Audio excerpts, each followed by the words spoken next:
الحمد للہ رب العالمین والعاقبۃ للمتقین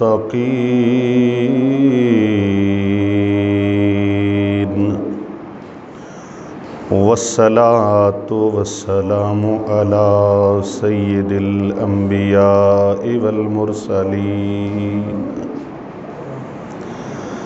وعلى آلہ واصحابہ اجمعین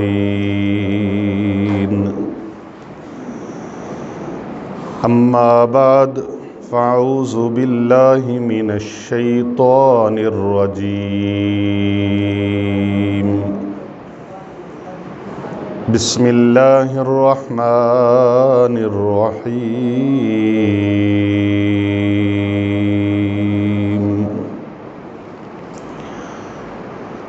رب اجعلنی مقیم الصلاة ومن ذریتی ربنا وتقبل دعاء ربنا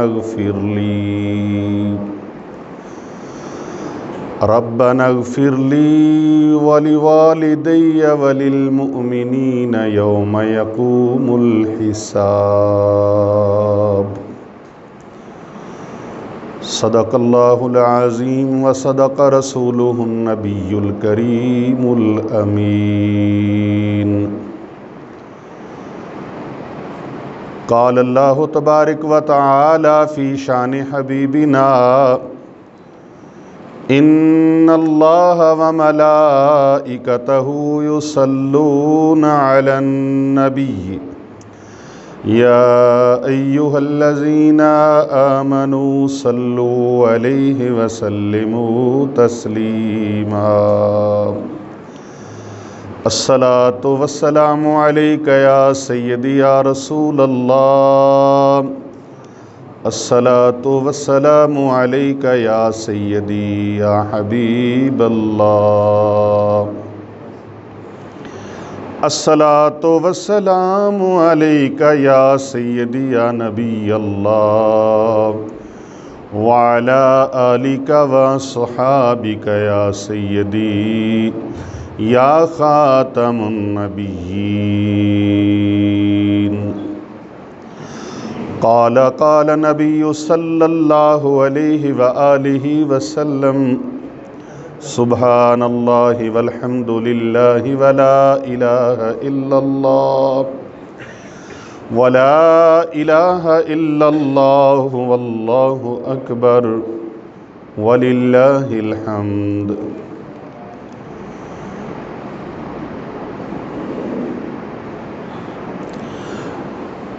اول حمد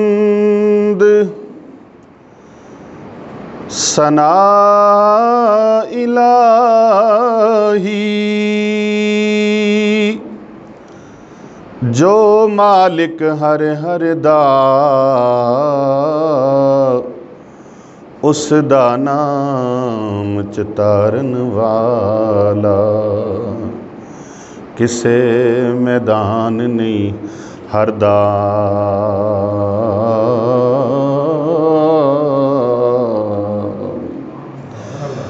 خاصاں دی گل آمائے اگے اتے نہیں مناسب کرنی مٹھی کھیر پکا محمد اگے کتے آندے دھرنی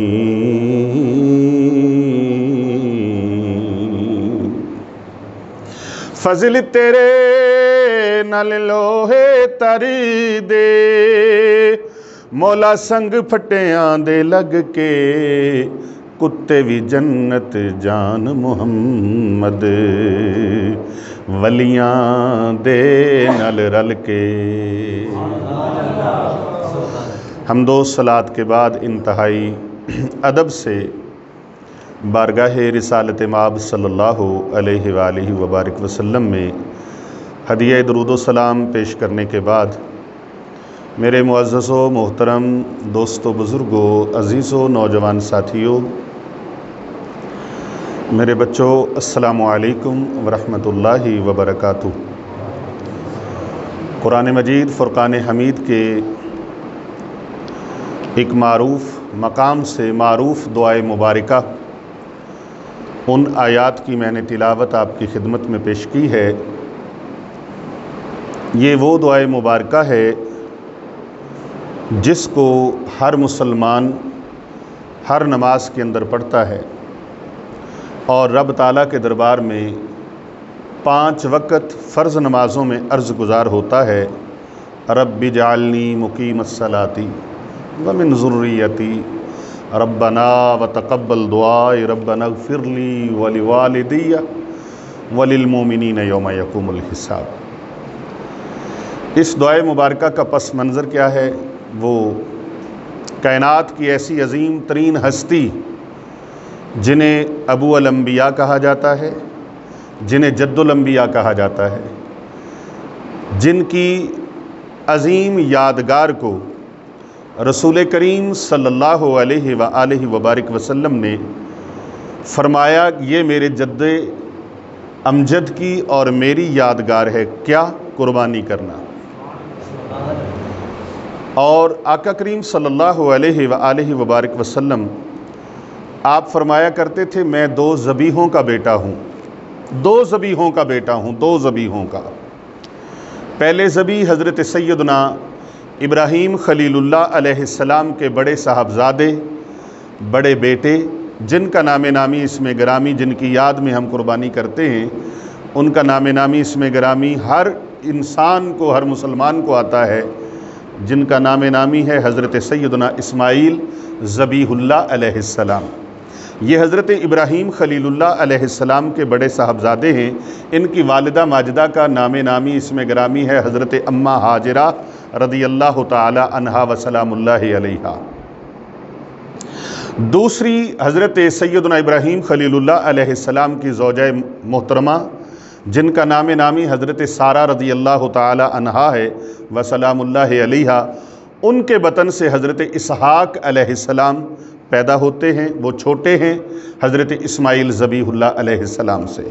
یہ تھوڑا سا تعارف آپ کو کرواتا چلوں، حضرت سیدنا ابراہیم خلیل اللہ علیہ السلام، جن کی یاد آج پوری کائنات میں اللہ نے باقی رکھی ہوئی ہے، جن کو منایا جا رہا ہے، جن کے مناسک کو، جن کے طریقوں کو اللہ نے اپنے محبوب صلی اللہ علیہ وآلہ وسلم کے ذریعے سے قیامت تک کے لیے یادگار بنا دیا ہے، ان کی وہی زوجہ محترمہ حضرت اماں ہاجرہ رضی اللہ تعالی عنہا ہیں، جن کی یاد میں حجاج کرام، جن کے طریقے پر چلتے ہوئے صفا مروہ کی صحیح کرتے ہیں، جبکہ آپ تو پانی لینے کے لیے دوڑی تھیں صفا سے مروہ کی طرف، مروہ سے صفا کی طرف، لیکن اللہ پاک نے اس کو شاعر اللہ قرار دے دیا اور فرمایا، جو بھی حاجی اس طریقے پر نہیں دوڑے گا، اس طریقے پر نہیں چلے گا، اس کا حج اور عمرہ قبول نہیں ہوگا۔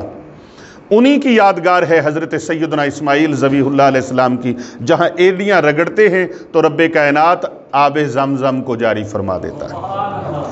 انہی کی یادگار ہے کہ جب وہ حضرت اسماعیل علیہ السلام کے متعلق خواب دیکھتے ہیں حضرت ابراہیم علیہ السلام کہ میں ذبح کر رہا ہوں، پھر پوچھتے ہیں، بیٹے میں نے تجھے ذبح کرتے ہوئے دیکھا ہے اللہ کی راہ میں، تو تمہارا ارادہ کیا ہے؟ عرض کی، ابا جان مجھے آپ انشاءاللہ مع الصابرین، مجھے آپ صبر کرنے والوں میں پائیں گے۔ آج کے نوجوانوں کے لیے بہترین لیسن ہے، بہترین سبق ہے۔ وہ فیضان نظر تھا یا کہ مکتب کی کرامت تھی، سکھائے جس نے اسماعیل کو آداب فرزند کی۔ پتہ چلا والدین کے جو تابع دار ہوتے ہیں وہ ایسے ہوتے ہیں، وہ یہ نہیں پوچھا کرتے، ابا جان 100 سال کی عمر ہونے کو ہے آپ کی، یا 100 سال سے ابو ہو گئی ہے، تو کہیں معاملہ خراب تو نہیں ہو گیا؟ آپ مجھے ذبح کرنے کی بات کر رہے ہیں؟ نہیں نہیں نہیں، بلکہ ایک ہی جواب تھا، کیا؟ آپ مجھے صبر کرنے والوں میں پائیں گے۔ ابا جان میری آنکھوں پہ بھی پٹی باندھ دیجیے، اپنی آنکھوں پہ بھی پٹی باندھ کے اس خواب کی تکمیل کو پورا کیجئے جو خواب آپ نے دیکھا ہے۔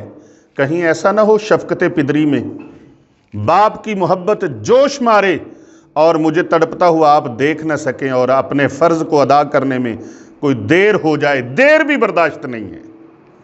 اپنا فرض پورا کیجئے، میری آنکھوں پہ بھی پٹی باندھ دیجئے تاکہ میں بھی نہ دیکھ پاؤں۔ یعنی کہ ایسا کائنات کا وہ منظر۔ اور میرے آقا علیہ السلام فرماتے تھے میں 2 ذبیحوں کا بیٹا ہوں، ایک اسماعیل ذبیح اللہ علیہ السلام، دوسرا فرمایا میرے والد میرے بابا حضرت عبداللہ رضی اللہ تعالی عنہ، حضرت سیدنا عبد المطلب رضی اللہ تعالی عنہ، مکہ کے سردار، مکہ کے نواب، مکہ کے جاگیردار، مکہ کی عظیم الشان برادری سے وہ حضرت سردار عبد المطلب رضی اللہ تعالی عنہ اللہ سے دعا کرتے ہیں مولا مجھے اتنے بیٹے عطا فرما، ایک بیٹا تیری راہ میں قربان کر دوں۔ اللہ نے بیٹے عطا فرما دیے، منت مانی پوری ہو گئی۔ منت اللہ کے لیے ہوتی ہے، کسی بندے کے لیے نہیں ہوتی، نظر اللہ کے لیے ہوتی ہے۔ نظر مانی تھی، منت مانی تھی، پوری ہو گئی۔ اب کون سا بیٹا قربان کروں اللہ کی راہ میں؟ ماں باپ کو ساری اولاد پیاری ہوتی ہے، بلکہ جو گھر میں سب سے کمزور ہو والدین کو تو وہ بھی سب سے پیارا ہوتا ہے۔ پنجابی سمجھتے ہیں، کہتے ہیں ماں دا پتر گنجا کانا ہووے پاویں نکارا، ماں آکھے اس پتر اتو وار سٹاں جگ سارا، کہ ان کے لیے تو جو معذور بچہ ہو وہ بھی سب سے پیارا ہوتا ہے۔ لیکن حضرت عبداللہ اتنی عظیم الشان شخصیت کے مالک تھے، جدھر سے گزرتے تھے لوگ دیکھتے رہ جاتے تھے، خوشبوئیں بکھر جاتی تھیں، رعنائیوں کے جلوے بکھر جاتے تھے، کیونکہ ان کے ماتھے کے اندر نور مصطفی چمکے مارتا تھا۔ حضرت عبداللہ رضی اللہ تعالی عنہ جب یہ قرعہ اندازی کرتے ہیں کیسے کیا جائے، مشاورت ہوتی ہے، مشاورت میں طے پاتا ہے کیوں نہ اس طرح کر لیا جائے کہ سارے بیٹے ہی پیارے ہیں لیکن قرعہ ڈال لیا جائے۔ قرعہ حضرت عبداللہ کے نام پہ نکلتا ہے، اب وہی سب سے زیادہ پیارا ہے۔ پھر کیا کیا جائے؟ مشاورت ہوتی ہے، میٹنگ ہوتی ہے، پھر مشورہ طے پاتا ہے اس طرح کریں اگر ان کو بچانا ہے تو پھر ایک طرف اونٹ کی پرچی رکھیں، ایک طرف حضرت عبداللہ کی پرچی رکھیں۔ تو اونٹ کی پرچی نکل آئے تو اونٹ قربان کر دیں، پرچی ڈالی جاتی ہے لیکن پرچی عبداللہ کے نام کی نکلتی ہے، حضرت عبداللہ کے نام کی۔ میں انتہائی اختصار کے ساتھ یہ بات آپ کو بتا رہا ہوں، مختصر طریقے کے ساتھ۔ پرچی نکلتی ہے، 2 پرچیاں ڈالی جاتی، 2 اونٹوں کی پرچیاں، ایک حضرت عبداللہ کی، 10 اونٹوں کی پرچیاں، ایک حضرت عبداللہ کی، لیکن نام حضرت عبداللہ کا نکلتا ہے۔ چلتے چلتے 100 اونٹ، ایک طرف 100 اونٹ کی پرچی، ایک طرف حضرت عبداللہ کی پرچی۔ اب 100 اونٹ کی پرچی آتی ہے نا تو پھر اونٹ کی پرچی نکلتی ہے، حضرت عبداللہ کے نام کی پرچی نہیں نکلتی۔ تو حضرت سردار عبد المطلب رضی اللہ تعالیٰ عنہ اپنے بیٹے کے لیے، اپنے بیٹے کی محبت میں 100 اونٹوں کا نذرانہ اللہ کی بارگاہ میں پیش کر دیتے ہیں۔ پتہ چلتا ہے محبت ہو تو ایسی ہو، کیسی باپ کی محبت۔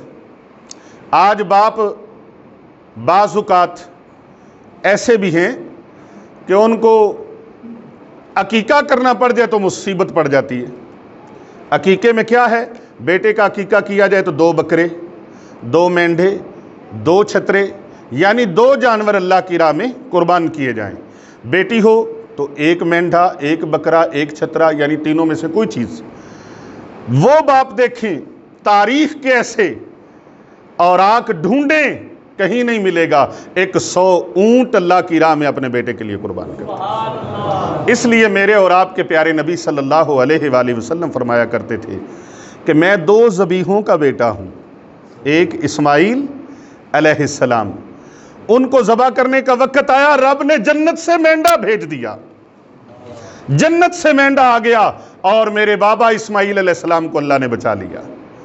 دوسری مرتبہ میرے بابا کو ذبیحہ کرنے کا پروگرام بنا تو پھر کائنات ارضی نے دیکھا، چشم فلک نے دیکھا، حور و غلمان نے دیکھا، جنت کے ملائکہ نے دیکھا، چشم فلک نے دیکھا، ایک طرف میرے بابا تھے، دوسری طرف 100 اونٹ تھے۔ میرے دادا نے 100 اونٹ میرے بابا کی جگہ پر قربان کر کے اللہ نے یہ 100 اونٹوں کو قبول فرما لیا اور میرے بابا کو اللہ نے بچا لیا۔ نبی پاک صلی اللہ علیہ وآلہ وسلم آپ نے اس قربانی کو اپنی امت میں اللہ کے حکم سے جاری رکھا، جو قیامت تک جاری و ساری رہے گی۔ اور یہ قربانی کا دن جو آتا ہے نا، تو پھر رب کائنات کے دربار میں ایک بندہ اود پہاڑ کے برابر، اود پہاڑ پتہ ہے کتنا بڑا ہے؟ آپ پہاڑوں کے علاقے میں رہتے ہیں، یہاں کے پہاڑ تو چھوٹے چھوٹے سے ہیں، لیکن جو احد کا پہاڑ ہے وہ کم و بیش 9 کلومیٹر لمبا ہے اور 3 کلومیٹر اس کا سینہ چوڑا ہے۔ 3 کلومیٹر کے برابر اس کا سینہ چوڑا ہے، اس کی چوڑائی ہے، اور 9 کلومیٹر لمبا ہے۔ میرے آقا علیہ السلام نے فرمایا اگر اس پہاڑ کی برابر بھی اگر کوئی سونا اللہ کی راہ میں دے دے، اتنی عظمت اس کی نہیں ہے جتنی قربانی کرنے کی ہے۔ یہاں سے قربانی کرنے کی آپ فضیلت کو سمجھ سکتے ہیں۔ اور پھر جب قربانی کی جائے، فرمایا میری بیٹی فاطمہ اپنے قربانی کے جانور کے قریب رہنا۔ رب کائنات قربانی کے جانور کی شاہ رگ پر جب چھری چلتی ہے، اس کے خون کے ایک ایک قطرے کے برابر رب کائنات نیکیاں عطا فرماتا ہے، گناہوں کو معاف فرما دیتا ہے۔ اور جتنے اس جانور کے جسم کے اوپر بال ہوتے ہیں، اس جانور کے جسم کے اوپر جتنے بال ہوتے ہیں، ایک ایک بال کے برابر، ایک ایک بال کے بدلے میں رب دو جہاں نیکیاں عطا فرماتا ہے۔ آپ دیکھیں، ایک جانور، ایک بکرا لے لیں، ایک چھترا لے لیں، سارا دن لگا دیں 5-7 بندوں کو، چلو بھی اس کے بال گنو، ایمانداری سے بتائیے گن لیں گے؟ ہاں جی، گنتی نہیں کر پائیں گے۔ اللہ تبارک و تعالیٰ بے انتہا اجر و ثواب رب کائنات نے اس میں رکھا ہے۔ آئیے، حضرت سیدنا ابراہیم خلیل اللہ علیہ السلام، یہ وہی ہستی ہیں جنہوں نے بیت اللہ شریف کو تعمیر فرمایا ہے، خانہ کعبہ شریف کو بنایا ہے۔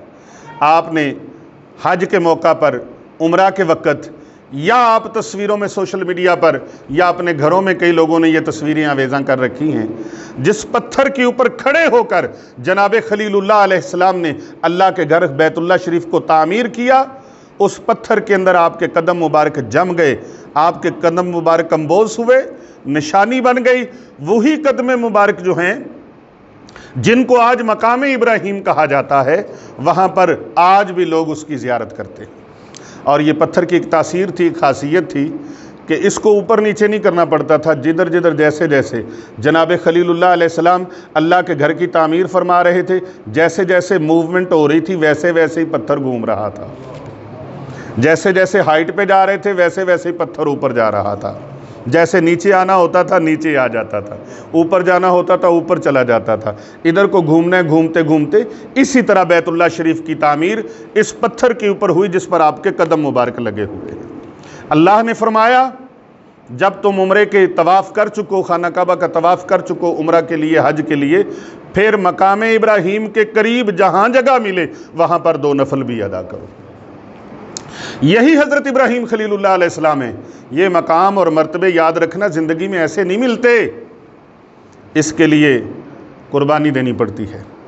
آپ کھڑی شریف کے عارف کے علاقے میں رہتے ہیں، میاں محمد بخش رحمت اللہ علیہ، آپ فرماندے نے ایویں تے قیمت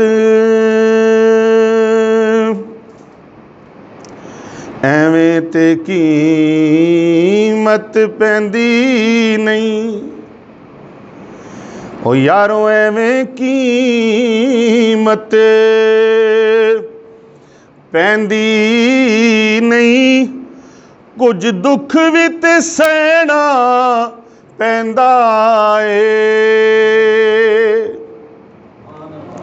دکھ ایک نہ سیا ہوئے، مرتبے مل جان، درجے مل جان، منزلہ مل جان، عزتاں مل جان، نہیں، فرمایا ایویں تے قیمت او پیندی نہیں، کچھ دکھ بھی تے سہنا پیندا اے، قطرے نو موتی بنن لئی قیداں وچ رہنا پیندا اے، قطرے نو موتی۔ میرے نال پڑھ لو گے تے پھر نال پریکٹیکل بھی ہو جائے گا۔ کدی زندگی دے مقام تے دکھ بھی تے آئے گا نا،